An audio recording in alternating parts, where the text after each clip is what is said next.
So welcome to This Cycling Life, and I'm joined again by Dione Wang, a star of the online or virtual cycling world. Today, what we're going to be talking about with Dione is how do you prepare in the final hour or so before jumping into a Zwift race. So Dione, welcome to you. Why don't you talk about eating? Because you're going to have some food before you prep for your race. Hello, Jamie. Yes, eating is the best part about cycling, right? In Zwift racing, you're typically at home. You have access to your kitchen, so it makes sense to be prepared. I usually race only in the mornings. I like to ride only in the mornings. And I like to have something simple to digest. So either overnight oats or a slice of toast with some butter and honey, whatever works for you, really. I don't really like to have sweet drinks, but a lot of people find it useful to have some electrolytes and some carbohydrates in their drink bottles. I typically think that if you're racing in the morning for about 40 minutes, you should have enough carbohydrate stores. But of course, if you're doing a Zwift race as your second session in the day, you definitely want to make sure you have some carbs in your bottles. Absolutely. So the key here is also low residue. You don't want to be feeling bloated when you're on the bike. So definitely, you don't want to be eating a lot of pasta or high gluten foods because they're going to sit in your gut and not going to digest very quickly. So stuff like basmati rice, quinoa, that easily digestible carbs, really great to have, and definitely at least 2.5 to 3 hours before you're going to be getting into the race to make sure that you're not bloated during the session itself. So, Dione, why don't you talk to us now about the protocol for warming up? Warming up is the most important because, as we've discussed previously, you start really hard right from the gun. I like to have about at least 30-40 minutes, just easy zone 2 riding with a few sprints if I feel like it. There are very standardized warm-up protocols out there. On Zwift, if you look under the workouts tab, you will find one from British Cycling that takes you quite comprehensively through the different zones. It takes about half an hour, and you might feel like you have to work quite hard in the last 5 to 10 minutes. You might feel like you're already burning matches before the race, but it is better to get your heart rate up before the start so it's not such a shock to the system, especially if it's the first thing in the morning.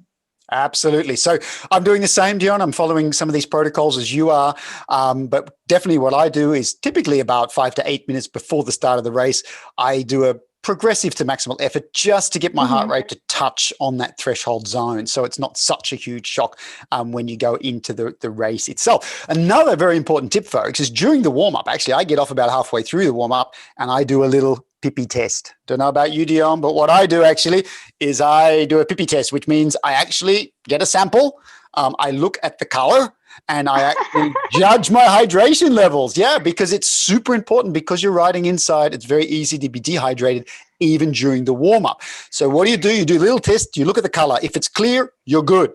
If it's slightly yellow, not so good. If it's really dark yellow, you've already got a problem because the last thing you want to be doing is starting a Zwift race dehydrated because you're gonna lose a lot of fluids during the race itself. Okay, sorry about that, Dione. I know I hadn't prepared you for that when we were doing the rehearsal and everything, but I think it's very important to inform people about hydration. Okay, very important. Now, of course, part of the start is also not just the warm-up, but the start itself, right? So actually, Dione, the race doesn't start when it starts. When do you actually start winding up that gear to start the race?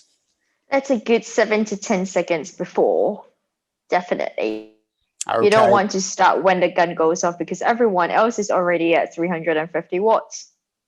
Okay, super. So, folks, some very, very simple rules to be prepared for that Zwift race. Number one is have a low residue, easily digestible meal at least 2.5, 3 hours before. Okay, you should already have the carb stores in your body to get you through a 40 to 45-minute race, but we do need to eat as human beings, keep the blood sugar levels at a decent level, so have that meal in good time. Secondly, your warm-up protocol, super, super, super important, right? Making sure that you're getting your body prepared, you're warming up your joints, your ligaments, your muscles, ready to run, and certainly giving your heart a bit of a kick before the start, touching on that threshold zone. Hydration, super important. Don't be afraid to do the pippy test to make sure that you are hydrated before the race. And finally, the race doesn't start when the race starts. The race starts about 10 seconds before the gun goes off. Why? Because you've got to be turning that gear over the moment that the gun goes and then you're into the race. So there's our few little tips for you. Wishing you every success for your next Zwift race. Dione Wang, thanks for joining us once again. Thank you.